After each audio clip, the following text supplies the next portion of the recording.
Dante's Boxing Nation, what's going on, guys?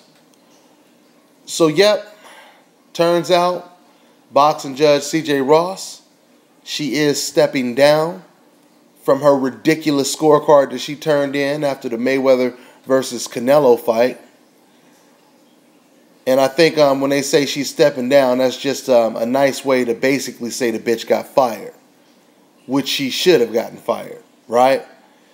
You know, I was working on making a video for this story alone. I didn't even want to add it to the post-fight vid. I wanted to make a video just about her because there's so many things to talk about when it comes to the corruption in the sport of boxing, right?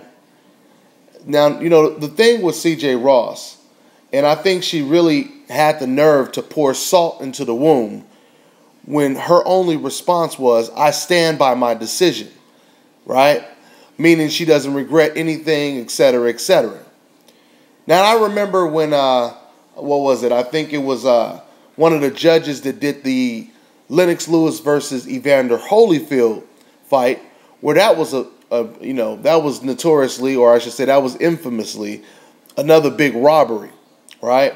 And I remember one of the judges, he actually apologized. He was so scared, he apologized and said, you know what, maybe I got it wrong. You know, maybe I need to go back and look at the fight. He said some shit like that. He was apologetic. C.J. Ross, she put her nose in the air and said, I stand by what I fucking did, right? To me, that suggested that this woman was spoiled. She was used to getting away with shit like this. She knew how corruption worked in the sport of boxing. You know, I heard a lot of people say, man, what fight was she watching? Man, was she smoking? Was she blind? No, it was none of that. It wasn't what fight she was watching. It was who the fuck paid her off. That's the only question. Who paid her off? And we all know that a lot of people wanted to see Canelo win this fight. Now, since this correlates perfectly with what I'm talking about right now, I wanted to read you guys a message that was sent to me on my last video, and it's by King Hotep. This is the message. The WBC made a solid gold belt for the winner. It says Mexico on it. Why? Why did WBC only put Mexico on the belt and not USA? This fight was set up to dethrone Floyd Mayweather by any means. WBC, the judges, and Oscar were all in on it. They thought Canelo was going to win some rounds and do as well as Oscar did. Then they give it to Canelo with the gold belt, saying Mexico. Like the winner, the fight was between Mexico and USA. So why only Mexico on the belt? Fight never happened in Mexico. End quote. Good fucking point, King Hotep. I totally agree with you.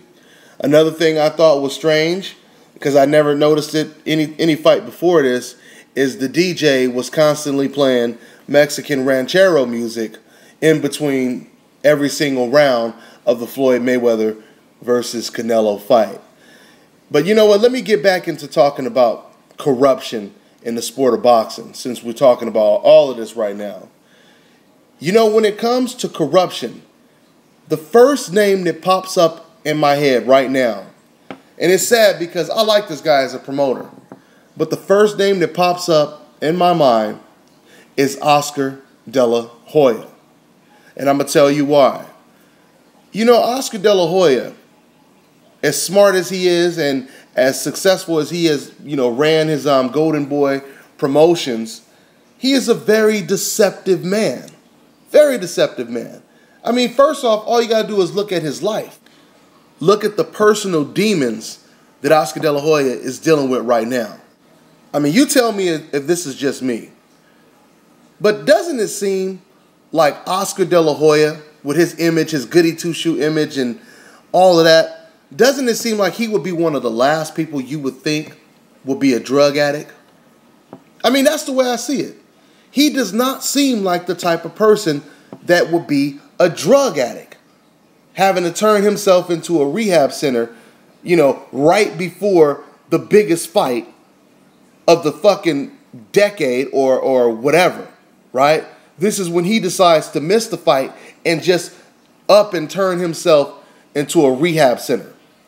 I mean, it doesn't make sense. But like I said, when you think of someone like Oscar De La Hoya doing drugs, it is very deceiving to me. It just goes to show you, you cannot judge a book by a cover. Looks can be very deceiving, right? And for that reason, this is why I feel that Oscar De La Hoya is a very deceptive person. I believe that Oscar De La Hoya, he has a gang of scandalous shit going on right now that we probably won't find out till probably 10, 15 years from now, right? When shit is really all said and done. Hopefully we find out a lot earlier than that. But I'm telling you, Oscar De La Hoya is doing some scandalous shit behind closed doors. You think that cocaine was a secret? This motherfucker got a closet full of secrets that we don't know about yet. I mean, let's just take the Austin Trout versus Canelo fight, for example. Okay? Now, when I think about that fight, I remember before De La Hoya would even allow Canelo to get in the ring with Trout, De La Hoya never wanted, De La Hoya didn't want Cotto to fight Trout. He didn't want Trout to fight, He didn't want Cotto to fight Trout, and he did not want Canelo to fight Trout. All right? I remember when Cotto signed the fight, De La Hoya was like, man, I don't like this fight. I don't like this fight. You know, Trout is he's tall, he's a southpaw, he's a very good counterpuncher, he's slick. I don't like this fight because he wanted to make a big pay-per-view Canelo versus Cotto fight, right? So, of course, Trout, he upset Cotto, and then it was Trout who wanted Canelo next, right? Now, understand this. De La Hoya, for the same reason De La Hoya didn't want Trout fighting Cotto, De La Hoya did not want Trout fighting Canelo. He tried his best to keep that fight from happening. But eventually, the pressure got to Golden Boy, the pressure got to Canelo, and the fight ended up being made. Now, my thing is, when you go from being concerned about making this fight to all of a sudden, you have no problem making the fight, but you have the fight made in Texas, right? You purposely have this fight made in Texas. Now, all of a sudden, Oscar De La Hoya, he's not worried about Austin Trout. He's not worried at all, matter of fact. The fight is in Texas. Texas, the state that is known for the majority of robberies in the sport of boxing, right? Now, so the fight goes on, right? And Trout, Canelo, they fight 12 rounds, and of course, the judges, they have the fucking scorecard almost wider than the fucking Mayweather versus Canelo fight, right? Those scorecards were wide as fuck. The point I'm making, guys, is I would not be surprised if Oscar De La Hoya is in cahoots with a lot of scandalous people in the corruption world of the sport of boxing, okay? I believe that Oscar De La Hoya, he's been paying off people for quite some time. I believe Oscar De La Hoya, he was most likely the one that paid off C.J. Ross. I don't trust this man as far as I could throw him. I'm telling you right now. I mean, you know, there's just too much corruption going on in the sport of boxing, and it needs to be cleaned up. You know, I feel with this C.J. Ross situation, before she stepped down, I was already in the process of making a video, and I was saying that we need to set a strong example, right? You need to set a strong example so other people cannot continue to think that they can do shit like this whenever they please. Other judges, other referees, other promoters and officials, right? The sport of boxing needs to put their foot down and set an example. And that's exactly what they did with C.J. Ross. They set an example that I never thought they would set. Because like I said before, this is the reason why C.J. Ross was saying, I stand by what I say, and I don't give a damn what y'all think. That's basically how she was talking, because she thought she was untouchable, right? And now she found out she is not untouchable, okay? And this is going to really, really slow down some of the, you know, poor judging in some of these fights. I totally agree with King Hotep's assessment of the situation. I believe that a lot of judges or a lot of people, Oscar De La Hoya and et cetera, they felt that if Canelo could just make the fight close, that's all he had to do. They were telling him all he had to do was make the fight close, and we can get you this victory. And then we'll have a rematch. And then it'll be a trilogy or whatever the case may be. And no matter what happens after that, Canelo, you are going to be the biggest face in the sport of boxing, right? That was the dream. That was a dream, no doubt about it. Just like I believe Oscar De La Hoya told Canelo Alvarez in the Austin Trout fight. He said, look, man, as long as you don't get knocked out, Canelo, you're winning this fight. Don't worry about nothing. And Canelo probably was like, well, what do you mean? And De La Hoya was like, listen, you're winning the fight. That's all you need to know. As long as you don't get knocked the fuck out, you are winning this fight in Texas against Austin Trout. And I believe a similar conversation took place when it came to this Mayweather fight. All you have to do is win a couple rounds. Just make the fight competitive.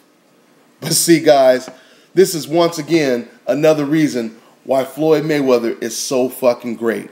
Floyd Mayweather is so great of a fighter that you can't even rob him if you wanted to. Because Floyd Mayweather ain't going to give you the opportunity.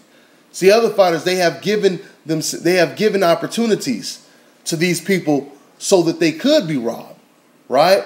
Like I said, you take, for example, when people talk about Manny Pacquiao losing to Tim Bradley, you know, he gave that opportunity. He gave them an opportunity to rob him if he was robbed, right? Which I don't think he was robbed, but he gave that opportunity to them. It was Manny Pacquiao that was losing all of the championship rounds. And even Freddie Roach said that, right? So he was losing. But see, someone like Floyd Mayweather, he's stretching the gap.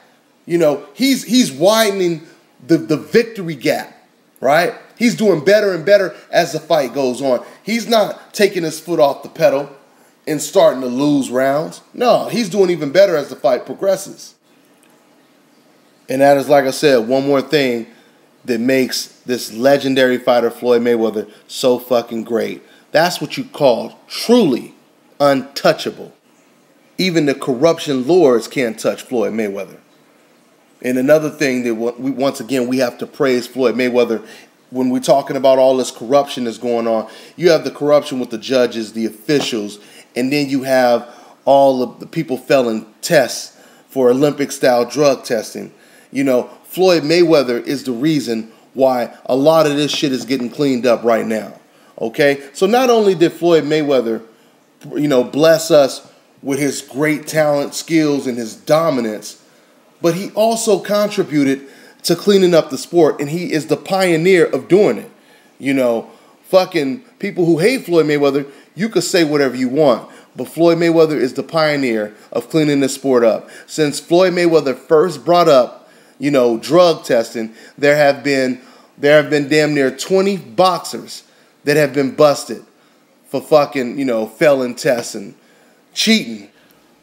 So thank God this woman, CJ Ross, is out of the sport.